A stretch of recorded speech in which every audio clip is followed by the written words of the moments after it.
Welcome to the Piano Explorer podcast, and of this episode, we are going video as well. So you can check out the Piano Explorer podcast in video format on our YouTube channel. I'll provide a link to that video in the show description notes. All right, so today's episode, we're going to try something new. We're trying video, but we're also going to be talking about 3 reasons why you should learn the piano, especially if you're considering making piano your career. So any future music majors that are out there that are wondering, hey, what should I do to get ready to be a professional musician? You should learn the piano. So the first thing I want to say before we get to the 3 things on our podcast episode today, I want to say that we've all had piano teachers. And some of those piano teachers have been amazing. They've inspired us, they've challenged us, they've met us where we're at in terms of piano development. And others have been less so, less inspiring. Maybe they've been a little cranky. Maybe they haven't given us the best kind of experience. And maybe it just wasn't a good fit. I want us to come at this episode with the possibility of learning this amazing instrument, the piano, with fresh perspective and fresh eyes. And I know for some of us that might be really, really hard. We've got to come at it with a beginner's mind and really welcome the possibility of learning the piano. The second thing I want to say is this: everyone can learn the piano. Everyone can learn the piano. I am a big believer in it. So much so that the Piano Explorer podcast and the Piano Explorer platform is going to be launching a course in January 2023, an online course where it's going to take beginners, whether you've had lessons or not, whether you read music or not, whether you're comfortable playing by ear or not. It's going to take beginners to an intermediate level of piano playing, both in improvisation and in reading music. Okay, that's my guarantee for the Piano Explored course that's coming up in January. So stay tuned to this podcast, stay tuned to this channel on YouTube, because we're going to be making several announcements where you can get discounted rates and different things like that to learn how to play this amazing instrument. Because again, I believe that anybody can learn to play the piano. And I think I can help you. I know I can help you to go from a beginner learning about the piano and interested about it in the instrument and its music, whether that's in a jazz idiom, a classical idiom, a pop idiom, a worship idiom. I can help you to go from beginner to an intermediate level, and we're going to do that in the Piano Explored Academy on Teachable in January. It's going to be launched in just a little bit here for registration. All right, on to today's episode. Here are the 3 things why you should learn the piano. I've already said you can learn the piano. Now I'm saying you should learn the piano. Okay, here's number 1. Number 1, it opens up creativity. It opens up creativity. For the piano, we've got buttons that we push, and they're called keys. They're called keys. And in an immediate way, anybody can come up and put their fingers and hands on the keyboard and play anything. And it might sound dissonant, and it might sound consonant, it might sound terrifying, it might sound exuberant, it might sound something, but it's instant creativity.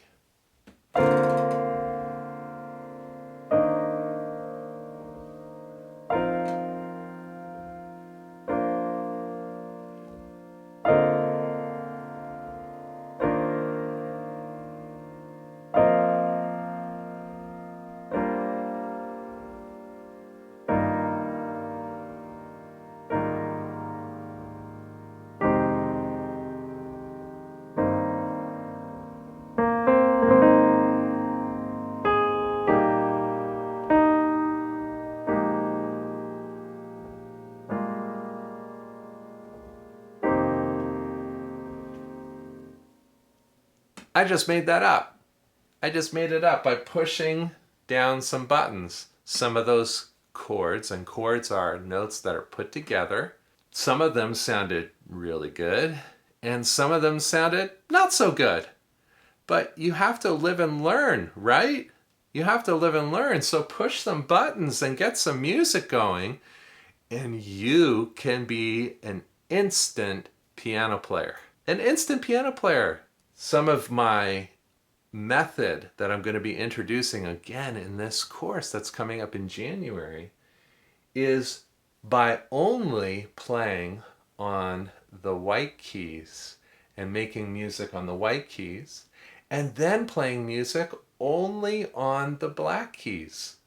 You can do this. You could do this at home right now. You put down the pedal on the right. You put down the pedal that's on the right, and you just hold it down. And you just start playing the black keys.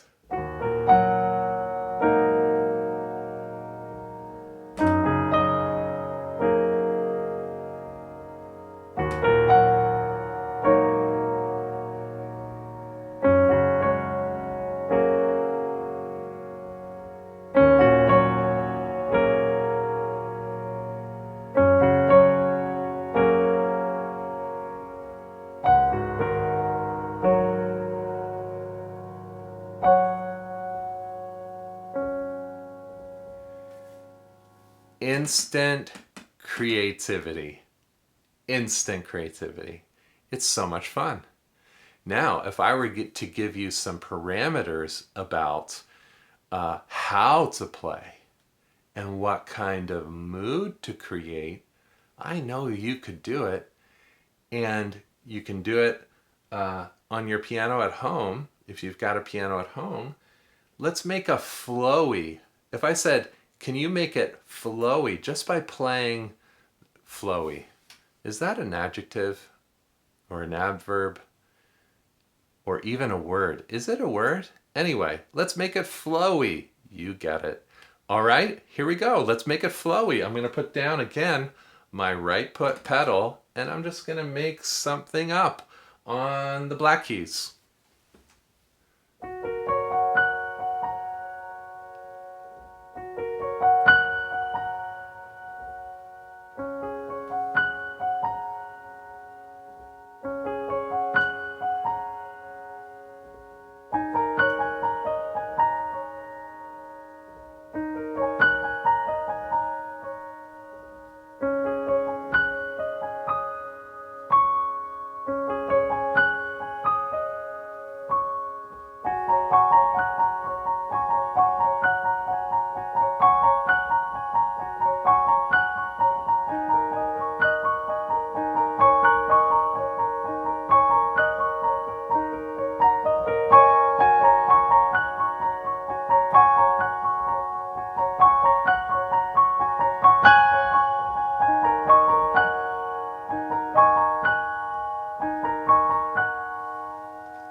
Notice I'm only playing on the black keys. No white keys, just the black keys. And you don't have to be as complex as I've made it out to be. Maybe you can be a little bit more simple and make it flowy. Maybe one note at a time. Let's try that. One note at a time. Just put the pedal down.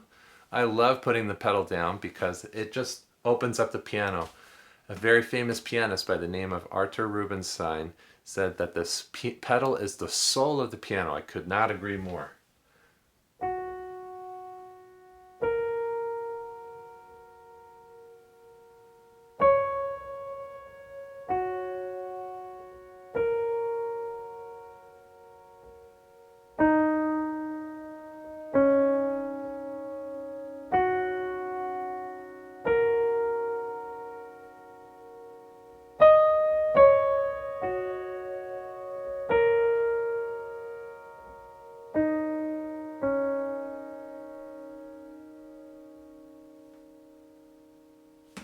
Isn't that fun? It's so fun. And you can be instantly creative in creating different kinds of moods and feelings and ideas by just putting down the pedal on the right and playing your keyboard at home. Just as an aside, does it matter if you have a piano or a keyboard? No, not at the beginning stages, okay? Not at the creative stages either, where you can play anything on a digital keyboard that you could play on a piano, okay? So just go and start making your own music. Making your own music by playing any of the black keys in combination. That's called a pentatonic scale. Penta meaning 5. So you got 5 tones in the scale, and you'll notice that there are 5 black keys that are available on the keyboard. They have different iterations depending upon the octave that you're in, but they're the same. So they're the same kinds of pitches, all right? So you've got 5 notes, 5 tones, pentatonic scale that you can make music instantly with. So the number one reason why you should learn the piano is that you can be instantly creative. All right, number two, you can get used to reading the grand staff. What is that? My goodness. The grand staff, I'll show it on the video for you, is the treble and bass clef. The treble and bass clef. And the treble and bass clef are basically the most popular clefs that you use in all of music, okay? So there are some instruments that just use the bass clef, like a trombone or a tuba or a cello. They primarily focus in on the bass clef, the treble clef. So for ladies' voices, oftentimes you'll sing in the treble clef. In the guitar, you'll play in the treble clef. Violin, you'll play in the treble clef. Flute, you'll play in the treble clef. And so as a pianist and as a piano learner, you get to learn about the bass and treble clef all at once. Now, with my method of learning the notes on the staff, we don't memorize acronyms. We do a little bit, but basically, if the note goes up, it goes ahead in the alphabet. So repeat after me, A, B, C, D, E, F, G, and then let's say it backwards, G, F, E, D, C, B, A. So if a note goes up, you go A, B, C, D, E, F, G, you go right in the alphabet. And if it goes down, you go down in the alphabet, G, F, E, D, C, B, A. So I get my students to say the alphabet forwards and backwards a lot. There are only 7 letters that we have to learn. 7, right? A, B, C, D, E, F, G. A, B, C, D, E, F, G. That's 7. Okay, 7 notes that you have to learn to say forwards, and you know how to do that. You say the alphabet, and then to say it backwards, G, F, E, D, C, B, A. And practice that so that you can identify notes on the page that correspond with the buttons or the keys that you push on the piano. Cool? So you get to learn the grand staff. And this is linked for you potential music majors out there. This is linked to the next point why you should learn the piano. And that's this. You should learn the piano because it's an analog for music theory. All right? It's music theory. Music theory time. Music theory is a way that we can talk to people about what's happening in the music, okay? And what I focus in on, both at the school that I teach at and in my private studio, I focus on a term called functional harmony. Functional harmony. What in the world is that? Well, every chord has a meaning. It certainly has a meaning in and of itself, but it's even more fun when that chord goes into another chord.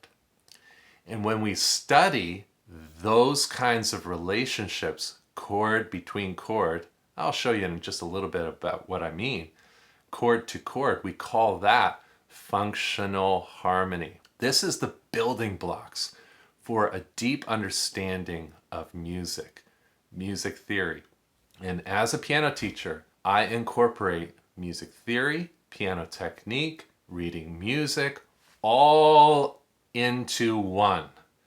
Because as pianists, we get to participate in the music theory discussion while learning how to play the piano. So for example, I'm going to play a chord into another chord, and I think you'll hear it moving in that direction. A chord moving into another chord.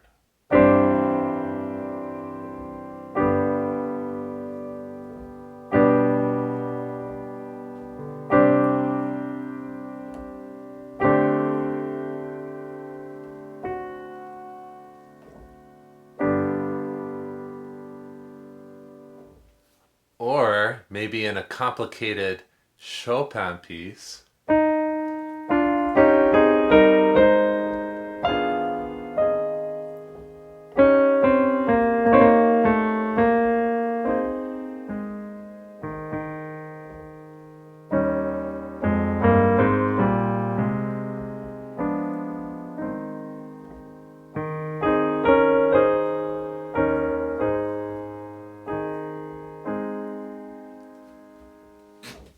now, of course, I played that a little bit out of rhythm. That's Chopin's Ballade number 3 in A flat major.